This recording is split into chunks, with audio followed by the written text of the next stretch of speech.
हाँ जी, किदां की हाल चाल सारे भरा तगड़े हो।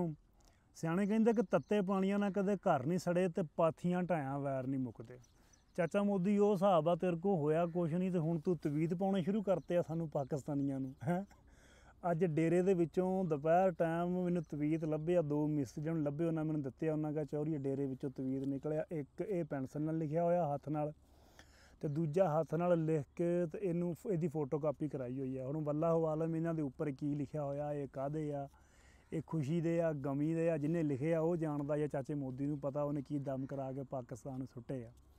ਚਾਚਾ ਤਵੀਤਾਂ ਨਾਲ ਨਾ ਕੋਈ ਗੱਲ ਬਣਨੀ ਆ, ਤੇ ਨਾ ਪਾਣੀ ਬੰਦ ਕੀਤਿਆਂ ਕੋਈ ਗੱਲ ਬਣਨੀ ਆ, ਤੇ ਨਾ YouTube ਚੈਨਲ ਤੇ ਖਬਰਾਂ ਬੰਦ ਕੀਤਿਆਂ ਕੋਈ ਗੱਲ ਬਣਨੀ ਆ। ਗੱਲ ਬਣਨੀ ਆ ਤੁਹਾਡੀਆਂ ਕਰਤੂਤਾਂ ਸਿੱਧੀਆਂ ਹੋਣਗੀਆਂ ਤਾਂ ਗੱਲ ਬਣਨੀ ਆ। ਬਾਕੀ ਇਹ ਤਵੀਤ ਯਾਰ ਪਤਾ ਨਹੀਂ ਕਿੱਥੋਂ ਆਏ ਨੇ, ਕਿਹਨੇ ਡੇਰੇ 'ਚ ਰੱਖੇ ਨੇ, ਕਿਹਦੇ ਡਿੱਗੇ ਨੇ, ਕਿਹਨੇ ਪਾਏ ਨੇ, ਇਹ ਵੱਲਾਹੁ ਆਲਮ ਅੱਲਾ ਹੀ ਜਾਣਦਾ। ਬਾਕੀ ਗੱਲ ਇਹ ਕਿ ਸਿਆਣੇ ਕਹਿੰਦੇ ਨੇ ਕਿ ਕਿਸੇ ਦੇ ਵੱਡੇ ਮਹੱਲ ਵੇਖ ਕੇ ਖੁਦ ਨੂੰ ਗਰੀਬ ਨਾ ਸਮਝੋ, ਕਿਉਂਕਿ ਕਮਾਈ ਛੋਟੀ ਵੱਡੀ ਹੋ ਸਕਦੀ ਹੈ, ਪਰ ਸਾਰਿਆਂ ਘਰਾਂ ਦੇ ਵਿੱਚ ਰੋਟੀ ਦਾ ਸਾਈਜ਼ ਇੱਕ ਜਿਹਾ ਹੀ ਹੁੰਦਾ, ਅਤੇ ਕਬਰਸਤਾਨ ਦੇ ਵਿੱਚ ਕਬਰ ਦਾ ਸਾਈਜ਼ ਵੀ ਇੱਕ ਜਿਹਾ ਹੀ ਹੁੰਦਾ। ਇਸ ਕਰਕੇ ਨੀਅਤ ਸਾਫ਼ ਰੱਖੋ। ਆ ਤਵੀਤ ਲਿਆਂ, ਤਵੀਤ ਦਿੱਤਿਆਂ, ਤਵੀਤ ਪਾਇਆ, ਨਾ ਕਿਸੇ ਦਾ ਕੁਛ ਵਿਗੜਦਾ, ਰੱਬ ਨਾ ਮਾਰੇ ਤਾਂ, ਅਤੇ ਨਾ ਹੀ ਤੁਹਾਨੂੰ ਕੁਝ ਹਾਸਲ ਹੋ ਜਾਂਦਾ। ਬੰਦੇ ਦੇ ਵਹਿਮ ਹੁੰਦੇ ਨੇ, ਅਮਾਨ ਤਕੜਾ ਹੋਣਾ ਚਾਹੀਦਾ।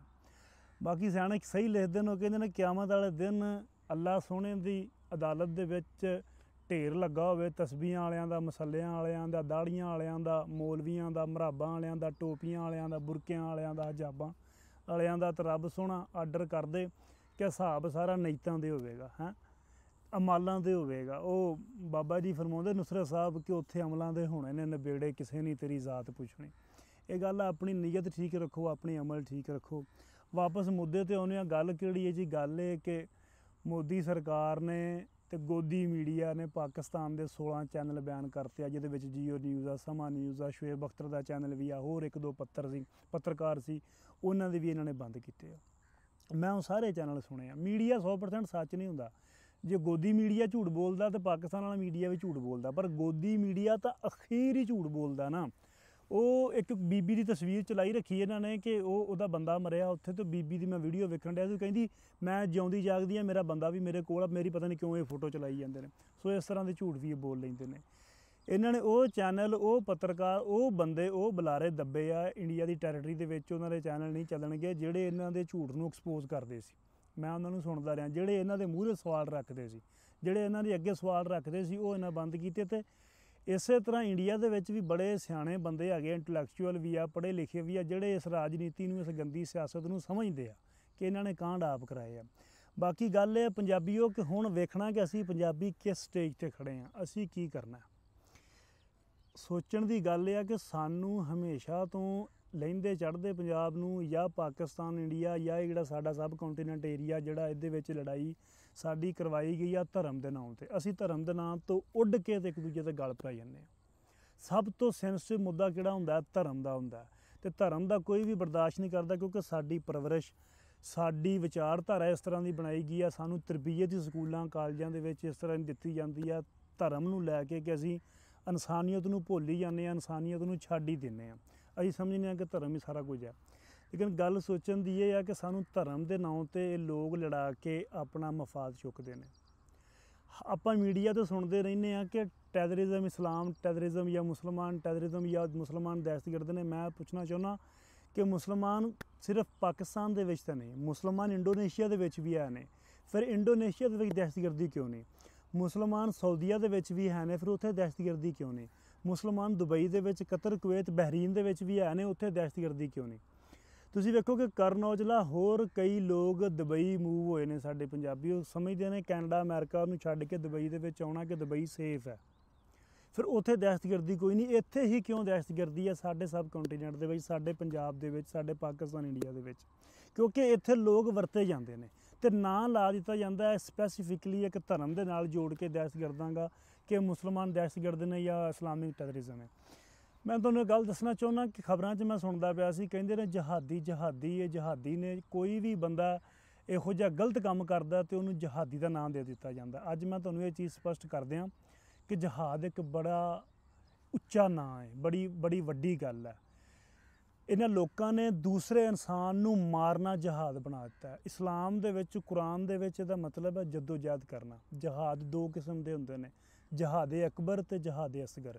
ਜਹਾਦ ਅਕਬਰ ਉਹਨੂੰ ਜਹਾਦ ਨੂੰ ਕਿਹਾ ਜਾਂਦਾ ਹੈ ਕਿ ਜਿਹੜਾ ਤੁਸੀਂ ਆਪਣੇ ਆਪ ਨਾਲ, ਆਪਣੇ ਨਫਸ ਨਾਲ ਕਰਦੇ ਹੋ, ਆਪਣੇ ਅੰਦਰ ਤੁਹਾਡੇ ਜਿਹੜੀਆਂ ਸ਼ੈਤਾਨੀ ਸੋਚਾਂ ਆਉਂਦੀਆਂ ਨੇ, ਜਾਂ ਤੁਸੀਂ ਬੁਰਾਈ ਵੱਲ ਰਾਗਬ ਹੁੰਦੇ ਹੋ, ਜਾਂ ਜਿਹੜਾ ਤੁਹਾਨੂੰ ਸੈਕਸ਼ੂਅਲ ਥਾਟ ਆਉਂਦੇ ਨੇ, ਤਾਂ ਤੁਸੀਂ ਕਿਤੇ ਗੁਨਾਹ ਕਰਨ ਦੀ ਕੋਸ਼ਿਸ਼ ਕਰਦੇ ਹੋ, ਤਾਂ ਉੱਥੇ ਤੁਸੀਂ ਆਪਣੇ ਆਪ 'ਤੇ ਕੰਟਰੋਲ ਕਰ ਲਵੋ, ਆਪਣੇ ਆਪ ਨੂੰ ਰੋਕ ਲਵੋ, ਆਪਣੇ ਨਫਸ ਨਾਲ ਲੜ ਲਵੋ, ਉਹਨੂੰ ਕਹਿੰਦੇ ਨੇ ਜਹਾਦ ਅਕਬਰ।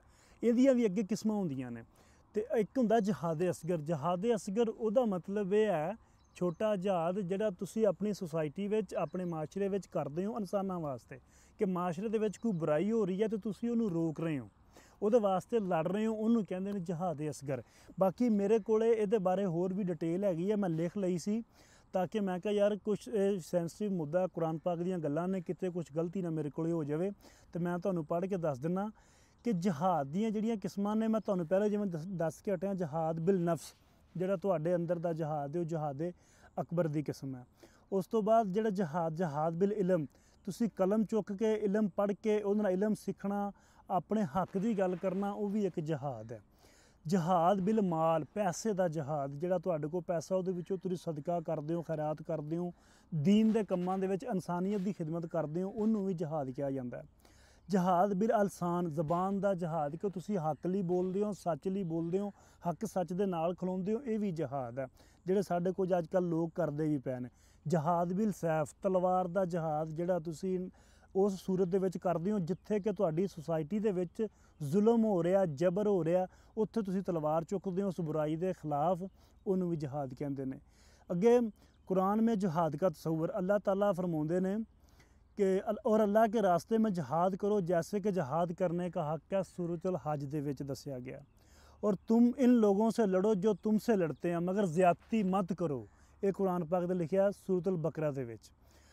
जहाद और दहशतगर्दी में फ़र्क, जहाद में इंसाफ और दफ़ा के लिए होता है। जहाद जड़ा वो इंसाफ वास्ते तो दफ़ा वास्ते हुंदा, वो किसी दी मासूम दी जान नहीं लैंदा, ठीक है। जिसने एक बेगुनाह को कत्ल किया उसने पूरी इंसानियत को कत्ल किया। सूरत अल मायदा आयत नंबर 32। कुरान पाक दे विच ते लिखिया है कि जिन्हें एक बेगुनाह नूं कत्ल किया उन्हें पूरी इंसानियत का कत्ल किया। ये विच ये नहीं लिखिया कि हिंदू या मुसलमान या सिख या क्रिश्चियन या यहूदी, कुछ नहीं, इंसान लिखिया। इंसानियत मैं तुहानूं दस्सिया कि इंसानियत सब तो वड्डा धर्म है कि जिन्हें एक इंसान नूं कत्ल किया उन्हें पूरी इंसानियत नूं कत्ल किया।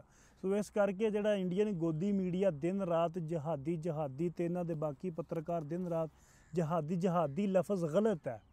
ये जहादी वाले पासे सानूं लियाउण वाला कौन है?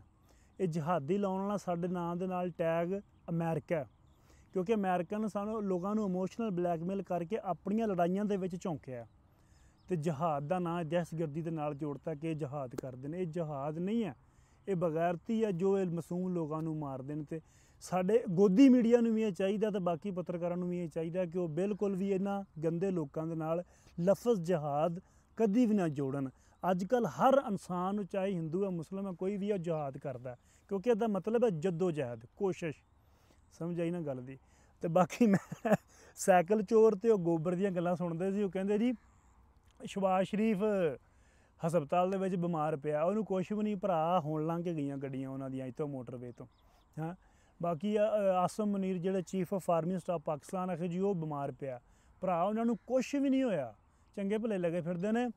और दूजी गल मैं तुहानूं ये दस दियां कि साडा पाकिस्तान पिछले 77-76 सालों तो जो आज़ाद होया ना, तो ये जंग दे विच ही है। तो कदी ये आपदी जंग लड़दा, कदी ये पराई जंग लड़दा। तो एडा ईजी लैण दी कोई लोड़ नहीं, क्योंकि डांगा मार मार ते डांगा खा खा पक्के होए पे ने, कोई फर्क नहीं। तुहाडी अवाम और तुहाडा गोदी मीडिया, तुहाडा मोदी ग्रुप एडा सीरीयस है इन्हां चीज़ां नूं लैके ते एडियां डेंजरस न्यूज़ दिंदे ने और ऐसा सख्त अल्फाज वरतदे ने। ते साडी अवाम नूं वेखिया तुसीं घट्टो घट्ट कोई 2500 मीम बनाता उन्हां जंग ते तुसीं मीम्स दी वीडियो सारियां लोग पा भी रहे ने, वेख भी रहे होवोगे, ते मीम तुसीं वेख भी रहे। सो इन्हां लोकां नूं कोई परवाह नहीं, कोई हस्पताल च नहीं है, कोई बीमार नहीं है, सुख शांति है, पूरी पंजाब वसदा पिया, कणकां लोग वढ़दे पे ने, अलहमदुलिल्लाह ठीक है। तो आखिर ते मैं पंजाबियों नूं ये कहना चाहूँगा कि असीं कित्थे खड़े हाँ, ਪੰਜਾਬ ਕਿੱਥੇ ਖੜਾ, ਪੰਜਾਬ ਨੇ ਕੀ ਸੋਚਣਾ ਇਸ ਮਾਮਲਾਤ ਦੇ ਵਿੱਚ। ਇਹ ਜਿਹੜੇ ਸਾਡੇ ਇੰਟਲੈਕਚੁਅਲ ਲੋਕ ਨੇ ਪੰਜਾਬੀ, ਜਾਂ ਸਾਡੇ ਜਿਹੜੇ ਪੜ੍ਹੇ ਲਿਖੇ ਜਾਂ ਆਗੂ ਅੱਗੇ ਲੱਗੇ ਨੇ, ਉਹਨਾਂ ਦੇ ਨਾਲ ਵਿਚਾਰ ਵਟਾਂਦਰਾ ਕਰੋ ਕਿ ਪੰਜਾਬ ਕਿੱਥੇ ਖੜਾ, ਜੱਟਵਾਦ ਕਿੱਥੇ ਖੜਾ, ਅਸੀਂ ਕਿੱਥੇ ਖਲੋਣਾ। ਅਸੀਂ ਕਿਸੇ ਬਹਿਕਾਵੇ 'ਚ ਨਹੀਂ ਆਉਣਾ, ਅਤੇ ਅਸੀਂ ਕਿਸੇ ਦੇ ਹੱਥੀ ਚੜ੍ਹ ਕੇ ਆਪਣੇ ਵੀਰਾਂ ਭਰਾਵਾਂ ਦੇ ਖਿਲਾਫ ਇਸਤੇਮਾਲ ਨਹੀਂ ਆਉਣਾ। ਬਾਕੀ ਜਿਉਂਦੇ ਵਸਦੇ ਰਹੋ, ਅੱਲਾ ਦੇ ਵਾਲੇ।